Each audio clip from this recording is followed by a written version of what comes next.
ভারত যদি বাংলাদেশে বন্ধ হয়ে থাকে, শেখ হাসিনাকে সেখানে যে হাসিনা এত বড় ন্যাক্কারজনক হত্যাকাণ্ড বাংলাদেশে ঘটিয়েছে তাকে আপনি আশ্রয় দিয়েছেন। আপনারা খুনির প্রশ্রয়দাতা, আপনারা বাংলাদেশে হত্যাকাণ্ডকে আশ্রয় দিয়ে এই বিজয়ের মাসে এখানে দু একজন বক্তৃতা দিলেন যে দ্বিতীয় স্বাধীনতা না, স্বাধীনতা বা দ্বিতীয় হয় কেমন? স্বাধীনতা একটাই হয়েছে, যেটার ঘোষক ছিলেন জিয়াউর রহমান, যার নেতৃত্বে 1971 সালে 9 মাস সশস্ত্র বিপ্লবের মধ্য দিয়ে 30 লক্ষ নরের রক্তের বিনিময়ে অর্জিত যে স্বাধীনতা, ওইটাই স্বাধীনতা। দ্বিতীয় না, দ্বিতীয় হয়েছে ফ্যাসিস্ট বিরোধী, দ্বিতীয় হয়েছে স্বৈরাচারী বিরোধী, দ্বিতীয় হয়েছে গণতন্ত্র হত্যাকারী বিরোধী, দ্বিতীয় হয়েছে যে দেশকে পরনির্ভরশীল করার জন্য স্বৈরাচারী শেখ হাসিনা বাপের পথ অনুসরণ করে গণতন্ত্রকে হত্যা করে দিয়ে আরেকটি বহুদলীয় গণতন্ত্রকে হত্যা করে দিয়ে আরেকটি বাকশাল করতেছিলেন। সেই তাদের হাত থেকে এদেশে ছাত্র জনতার অর্থাৎ শুরুটা কিন্তু আবার সেই 2008-এর পরে দেশনেত্রী বেগম খালেদা জিয়া 8-এর পরে পরবর্তী নির্বাচনের পূর্বে বলেছিলেন যে তত্ত্বাবধায়কের অধীন ছাড়া কোনো নির্বাচনে আমরা যাব না, তত্ত্বাবধায়ক সরকারের অধীনে আমরা নির্বাচনে অংশগ্রহণ করতে চাই। এই তত্ত্বাবধায়ক সরকার নিয়ে দীর্ঘ 15 বছর আন্দোলন সংগ্রাম হয়েছে, নেত্রীকে কারাগারে নেওয়া হয়েছে, নেত্রীকে সাজা দেওয়া হয়েছে, জিয়াউর রহমানের পরিবারকে ধ্বংস করে দেওয়ার জন্য, উচ্ছেদ করে দেওয়ার জন্য অনেক ষড়যন্ত্র করে আমাদের ভারপ্রাপ্ত চেয়ারম্যান তারেক রহমানকে আমাদের কাছ থেকে দূরে সরিয়ে রাখা হয়েছে।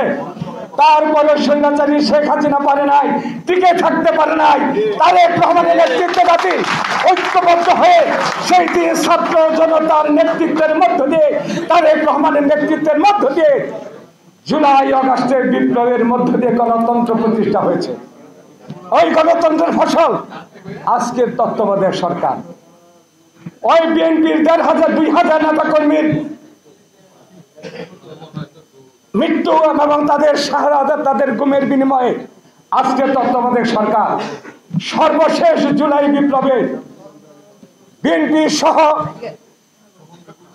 ছাত্র সমাজ, যুব সমাজের নেতৃত্বে যে আন্দোলন এবং মুভমেন্ট এবং আত্মত্যাগ দিকে দিলেন, তাদের নেতৃত্বে এই তত্ত্বাবধায়ক সরকার। আমি তত্ত্বাবধায়ক সরকারকে বলতে চাই, আমি প্রফেসর ইউনূসকে বলতে চাই, জাতি আশান্বিত। এত হত্যা, গুম, খুনের পরে আপনি তাদের রক্তের মধ্য দিয়ে প্রতিষ্ঠিত হয়েছে এই তত্ত্বাবধায়ক সরকার, অন্তর্বর্তীকালীন সরকার। এই সরকার কিন্তু একটা অন্তর্বর্তী সরকার শব্দটাই কিন্তু একটা সংক্ষিপ্ত সময়ের জন্য।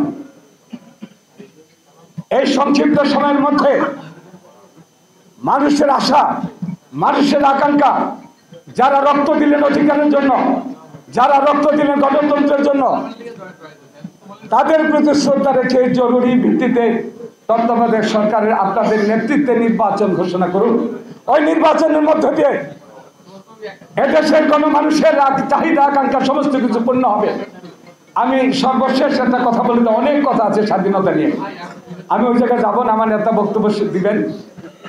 যে চিন্ময়, কয়েকদিন আগে চিন্ময় নিয়ে একটা কথা হলো না, আমি ভারতের মোদির উদ্দেশ্যে বলতে চাই যে চিন্ময় নিয়ে আপনি কথা বলতে বললেন, ভারতের পার্লামেন্টে চিল্লাচিল্লি হচ্ছে চিন্ময়।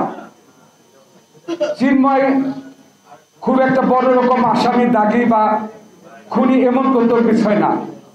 চিন্ময়ের বিরুদ্ধে যে মামলাটা হয়েছে, একটা পতাকাকে, একটা জাতীয় পতাকাকে অবমানিত হয়েছে বিধায়, এই সামান্য একটা বিষয় নিয়ে আজকে চিন্ময়কে নিয়ে সারা ভারতের ওই মোদী সরকার, ওই আরেক স্বৈরাচার, আরো সাম্প্রদায়িক, ওই সম্প্রদায়ে সে চিন্ময়ের বিরুদ্ধে কথাবার্তা বলছেন। আমি মোদীকে উদ্দেশ্য করে বলতে চাই, চিন্ময়ের বিরুদ্ধে কথা বলেছেন এই স্বৈরাচারী হাসিনা এত খুন, গুম, হত্যা, হাজার হাজার নেতা কর্মীকে প্রকাশ্যে হত্যা করেছে, তারপরে তাকে জায়গা দিয়েছেন। তাতে প্রমাণিত হয় যে আজকে প্রমাণিত হয় মোদী কি বাংলাদেশের একজন শুভ বন্ধু হতে পারে। ভারত কি বাংলাদেশের বন্ধু? যদি ভারত বাংলাদেশের বন্ধু হতো, চিন্ময়ের পক্ষে কথা বলতে পারে না। ভারত যদি বাংলাদেশের বন্ধু হয়ে থাকে, শেখ হাসিনাকে সেখানে যে হাসিনা এত বড় ন্যাক্কারজনক হত্যাকাণ্ড বাংলাদেশে ঘটিয়েছে, তাকে আপনারা আশ্রয় দিয়েছেন। আপনারা খুনির প্রশ্রয়দাতা, আপনারা বাংলাদেশে হত্যাকারীকে আশ্রয় দিয়ে বাংলাদেশের বন্ধুত্বের প্রতি অস্বীকার করেছেন। তাই আমরা বলতে চাই, প্রতিবেশী দেশ হিসাবে যাহা করার দরকার সেখানে আপনাদের করা উচিত। বন্ধু দেশ হিসাবে যাহা করার দরকার সেখানে আপনাদের অবস্থান করা উচিত। আমরা কোনো পরাধীন দেশের নাগরিক নয়। আপনাদের দয়া দাক্ষিণে বাংলাদেশ অর্জিত হয় নাই। ৩০ লক্ষ নারী রক্তের বিনিময়ে অর্জিত এই স্বাধীনতা, আমরা স্বাধীনতা এনেছি, স্বাধীনতা রাখবো। কোনো দাসত্বের বিশ্বাস বাংলাদেশ করে না। পিন্ডিকে আমরা ছেড়েছি, দিল্লির দাসত্বের জন্য নয়। আপনাদের সবাইকে ধন্যবাদ।